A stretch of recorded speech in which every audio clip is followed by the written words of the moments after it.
سے دیکھو، مدینہ چھوڑنا ہوگا، مکہ چھوڑنا ہوگا، کربل جانا ہوگا، کئی دن کا پیسہ ہونا ہوگا، گھر کا ایک ایک فرد قربان کرنا ہوگا اور کلمہ حق پر قائم رہنا۔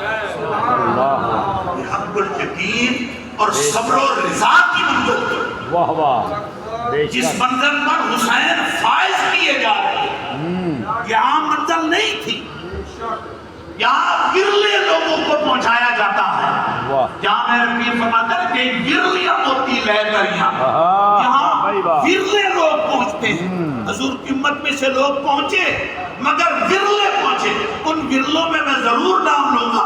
اس درجے صبر و رضا کی انتہا اور حق الیقین کے اعلیٰ درجے پر پہنچا تو میرے نبی کا جانشین خلیفۃ الرسول صدیق اکبر پہنچا۔ واہ واہ، بے شک بے شک۔